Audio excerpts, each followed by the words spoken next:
Il y a toujours une chose qui surmonte, cette chose qui est les clivages politiques. Oui. Et Alors, que c'est une affaire politique aussi. non, j'ai dit lorsqu'il a parlé. Parce que je vais arriver dans ce qu'il a dit. Il a dit c'est une affaire politique. Oui. Alors, avant que j'en arrive là, j'ai écouté scrupuleusement ses analyses. Je pense qu'au début, il vous a dit qu'il est de l'opposition républicaine. Oui. Et ses analyses ont cadré avec la casquette qu'il a. De l'opposition De républicaine. l'opposition républicaine. Parce que s'il n'était pas de l'opposition républicaine, je pense qu'il est maître avocat. Il a vu toutes les charges portées contre M. Escadella. Il ne pouvait pas dire que c'était une affaire politique. Parce que je pense que les griefs portés contre M. Escadella ne viennent pas du Big Bang. Non. Ce sont des séquelles infractionnelles qui sont ressorties au sein de ces messieurs. Vous savez, je l'ai toujours dit, moi je ne suis pas un praticien du droit, mais je suis un théoricien. Mais lorsque on doit interpeller une personne, il faudrait que cette personne-là ressorte en lui les séquelles infractionnelles. Est-ce que Salomon Escadella ressort les séquelles infractionnelles? infractionnelles? Les séquelles infractionnelles, ça peut ressortir soit dans tes différents propos, soit dans tes actes ou dans tes actions. Quels sont les actes, les actions ou les différents propos? Déjà, lui n'est pas trop bavard. Non. Les actes, prenons les actes. Qui tombent dans la dimension de propos. On vous dit qu'il a eu une sorte de ramification avec les groupes rebelles. Il a eu une ramification avec... Il aurait plutôt, je m'excuse, je conjugue le verbe conditionnel, il aurait des ramifications parce que jusque-là, ce sont des hypothèses avancées. Ouais. Il aurait des ramifications avec les groupes rebelles. Il aurait des ramifications avec le gouvernement rwandais. Je pense que ces actes-là sont des séquelles très importantes pour qu'on interpelle une personne. Et c'est redéfini par la loi comme atteinte à la sûreté de l'État. C'est pas moi qui l'ai dit. Alors c'est le code pénal. Alors je pense que lorsque nous sommes dans cette dimension-là, on doit interpeller la personne parce que ce qui nous réunit ici, c'est cette méga structure qu'on appelle l'État. On peut toucher à certaines sous-structures, mais la structure étatique, lorsqu'on la touche, vous êtes un danger public. Donc vous pensez que Salomon Escadella... Oui, c'est un danger public. Parce qu'au-delà de la structure étatique, il n'y a plus une autre structure qui doit nous réunir. Au-delà, il n'y a plus. La structure étatique, c'est la méga structure qui réunit toutes les structures. Donc, on appelle le monsieur. Avez-vous entendu un mauvais traitement de la part des services de renseignement militaire? Non.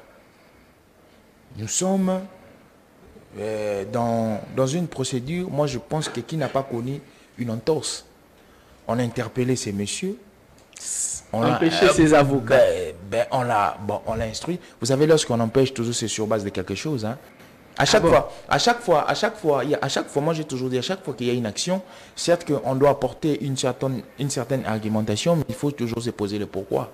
Parce qu'on ne pose pas des actions bêtement comme ça qu'il y ait une causalité. Donc je pense que aujourd'hui nous sommes dans une phase où on est en train de démontrer, il doit démontrer sa culpabilité, ou le ministère public doit démontrer sa culpabilité, ou lui-même, les concernés, doit démontrer son innocence. Mais lorsque vous dites que cette vidéo doit faire pièce des preuves, ou soit d'entrer dans les dossiers, moi je pense que c'est aller trop vite.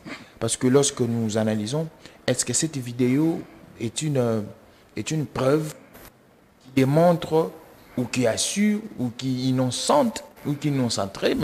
Escadella? J'ai dit non, parce que cette personne, c'est pas, entre guillemets, c'est pas une personne qui aurait témoigné pour M. Escadella. Donc moi je pense que comme maître a dit, si dans la démarche qu'on doit apporter, il doit venir sur le terrain comme un enseignant, comme un pensez-vous qu'il sera sécurisé? Il craint pour sa sécurité. Mais moi je l'ai encore dit ici. Nous ne sommes plus dans un état où la justice appartenait à une certaine personne, une certaine sorte d'oligarchie et une certaine majorité était opprimée.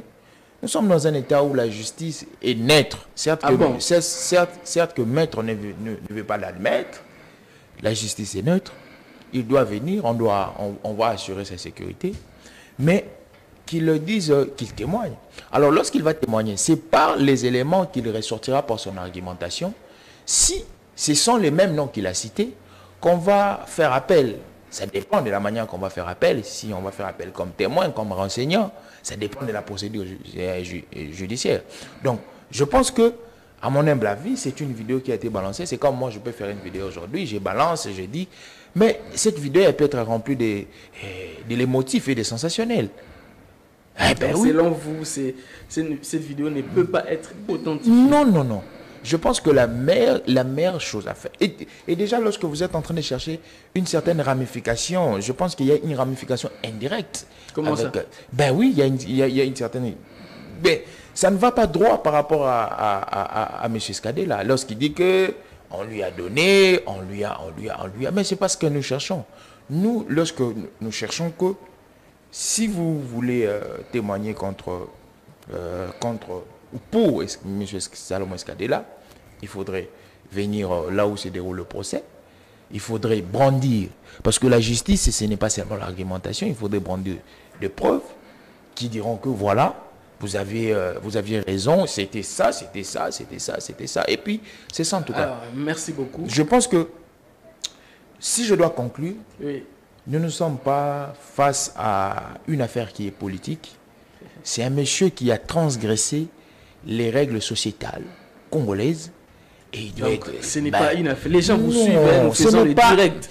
Ce n'est pas une affaire politique. Je m'assume encore. Mais si c'était une affaire politique, ça allait être, comme les gens, certaines personnes disent, tombeau vide.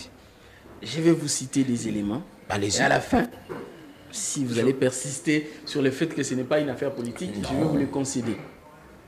On refuse à ses avocats de l'assister. Ça, c'est un. Bon, vous définissez l'affaire politique par... Je vous donne des éléments, je vous donne les faits. Ça sera à vous maintenant de conclure. Allez-y. On va perquisitionner chez lui en violation et de la Constitution et du Code des procédures pénales. C'est-à-dire qu'on fait la perquisition sans les témoins. On va perquisitionner la résidence de Moïse Katumbi, son leader. On va perquisitionner sa maison de Lubumbashi. On va même chez sa maman.